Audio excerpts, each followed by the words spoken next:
7:19 de la mañana, ya nos acompaña en este espacio Cecilia Velázquez, ella es subcoordinadora de Pachacutic. Gracias por estar con nosotros, buenos días.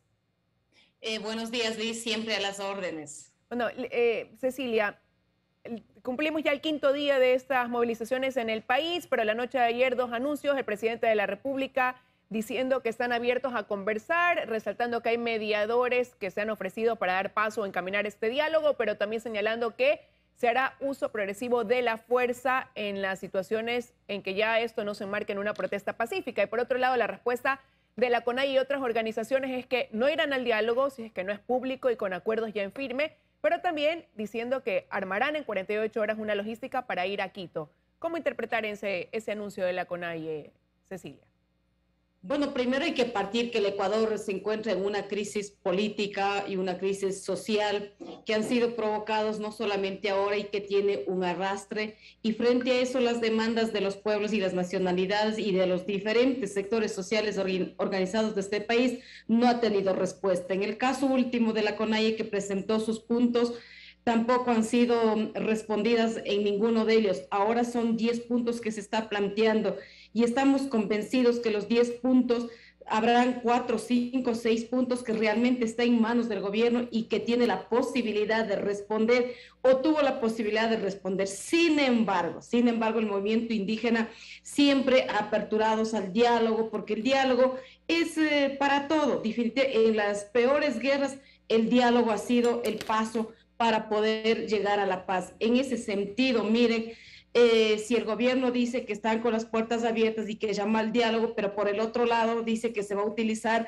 la fuerza progresiva con la fuerza pública, entonces no nos quedan claros, porque ¿para qué pasaban tiempo encarcelando a nuestros dirigentes si con ellos teníamos que dialogar?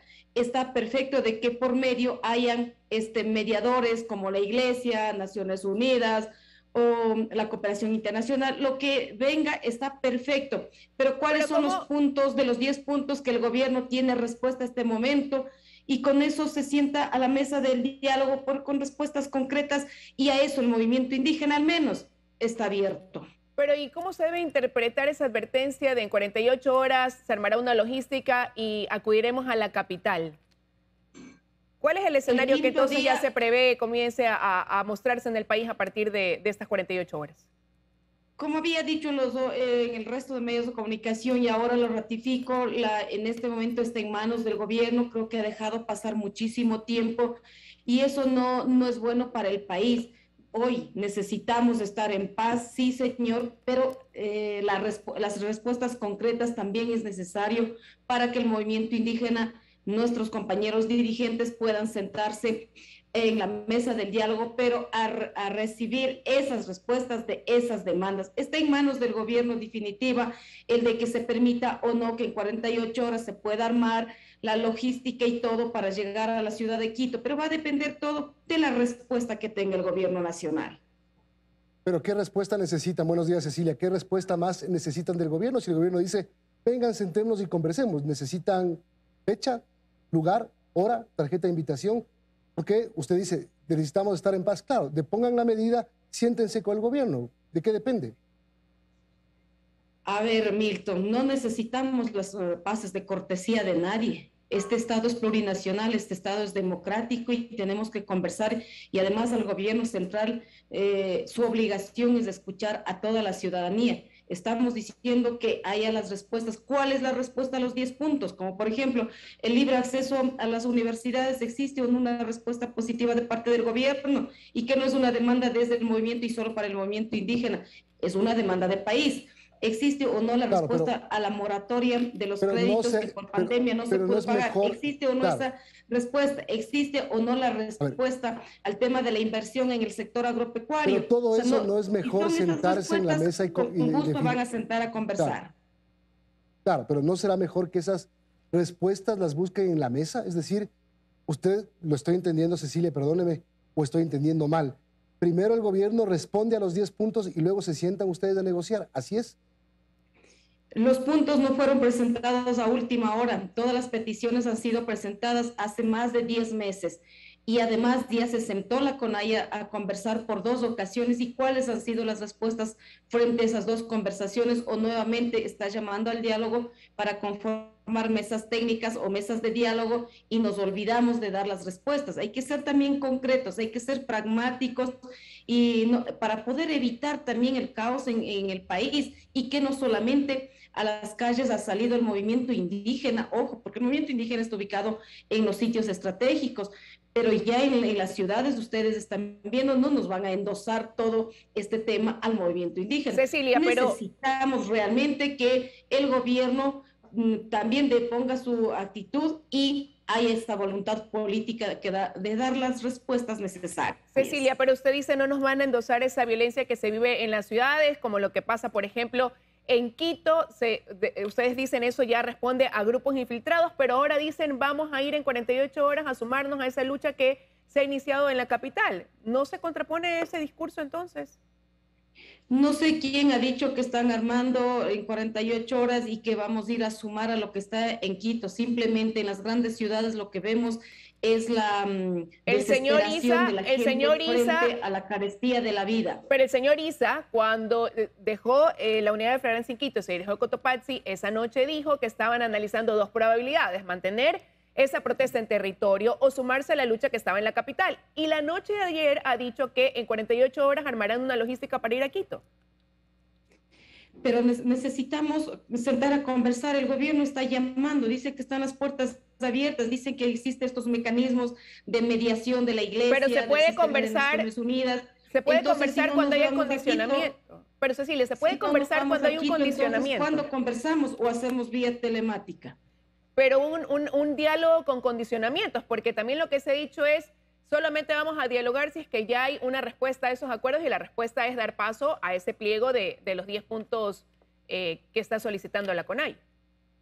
Exactamente, estamos diciendo no se podrán resolver los 10 puntos de manera inmediata, estamos conscientes, pero habrán 4 o 5 puntos que realmente están en manos del gobierno central y que debe responderlo. Y, insisto, claro, las demandas no fueron presentadas en estos días, son más de 10 meses que la hemos presentado, y también hemos sentado a la mesa del diálogo por 2 ocasiones. A ver, entonces 2 cosas, Cecilia. Primero, el gobierno responde públicamente a las demandas y ustedes se sientan. O también falta, porque anoche el presidente sale en un video, convoca el diálogo, pero también no explicó cómo. Creo que hace falta que el presidente diga en el Palacio de Gobierno, en el Parque El Arbolito, en la sede de la Conferencia Episcopal, en Cuenca, o sea, en algún lugar, ¿y a qué hora? O sea, y otra vez le insisto con lo primero, que no se trata de decir pases de cortesía, pero también es que quieren conversar, hay que decir dónde y cuándo. Y eso no se ha dicho. Exactamente. Nosotros estamos exigiendo un diálogo. Nosotros estamos exigiendo una respuesta a los pliegos de peticiones que hemos presentado. El gobierno nos está diciendo, ok, estoy dispuesto al diálogo. Hora, día, fecha, lugar. Y si es que solamente tiene que ir el movimiento indígena, no hay ningún problema, porque ya nuestros compañeros dirigentes están libres y pueden conversar. O si es que es en sistema de Naciones Unidas con la presencia de ellos, no hay ningún problema. Si es que es en cualquiera de las conferencias episcopales, también podemos ir, no tenemos ningún problema, pero tiene que decirlo. ¿Dónde? Porque nosotros somos los que estamos exigiendo.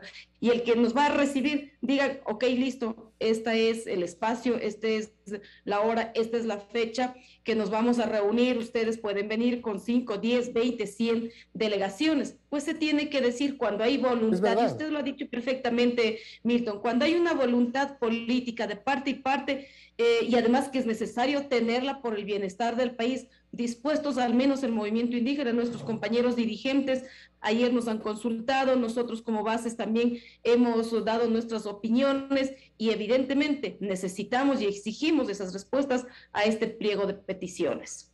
Totalmente de acuerdo. Cuando alguien quiere ver a alguien, dice, ¿dónde? Y aquí solamente estamos escuchando, te quiero ver, pero no te dicen en dónde. Pero mientras no haya ese dónde, cómo y cuándo, entonces, ¿cuál va a ser el escenario que se mantenga en el país por parte de quienes han iniciado esta jornada de movilizaciones que ya cumplió hoy su 5.º día, Cecilia? Ahí obviamente también creo que hay esa buena voluntad de la Iglesia, la buena voluntad del sistema de Naciones Unidas para que pueda haber un diálogo, o hay varias instituciones también que quieren mediar este diálogo, que también nos digan igual ellos en cuál de los lugares, en cuál punto, a qué hora nos reunimos. Yo creo que el movimiento indígena, en este caso los compañeros dirigentes, no van a decir que no al diálogo, porque definitivamente esto hay que llegar a acuerdos. Insisto, de los 10 puntos, ¿cuántos a esos puntos tiene respuestas concretas el gobierno nacional? Muchísimas gracias a Cecilia Velázquez, subcoordinadora de Pachacutic. Una cosa más, perdóneme, Liz, y solamente una cosa más antes de irnos. Usted dice, no nos podemos involucrar con ciertos actos de violencia. Pozos petroleros tomados, ¿quién responde? La violencia que está generándose a la gente que quiere trabajar, ¿quién responde? Nosotros no nos responsabilizamos de los vandalismos o de la gente infiltrada que nosotros vemos justamente en los videos, en los reportajes de los medios de comunicación que pasan. El movimiento indígena como tal, al menos la CONAIE y sus estructuras de base están en los puntos estratégicos, y nos responsabilizamos por esos puntos estratégicos que la hemos hecho con toda la responsabilidad. Pero esos puntos estratégicos... Esos puntos estratégicos implican bloqueo de vías, y eso implica una pérdida, por ejemplo, para el sector agrícola durante todos estos días que no ha podido transportar sus productos, desabastecimiento en algunos mercados donde no están llegando precisamente esos productos. ¿Quién se responsabiliza de eso? Nos responsabilizamos al gobierno central porque no hay una política pública que pueda responder al sistema de la carestía de la vida de la población. Y ustedes han visto que no solamente es el movimiento indígena quienes han salido a las carreteras, son los diferentes sectores sociales, y de manera especial aquellos empobrecidos de este país, porque comprar un litro de aceite a 3.75, a 3.50 no existe dinero, y además en las grandes ciudades viven del día a día, tienen que vender para poder comprar algo y llevar a su casa. Claro que ellos también en este momento están sufriendo consecuencias, no digo que no, pero por ellos estamos justamente en la lucha para que pueda haber un control real a la especulación de los precios, como dice el gobierno central. Gracias. Gracias, Cecilia. A ustedes, bendiciones. Nos vemos.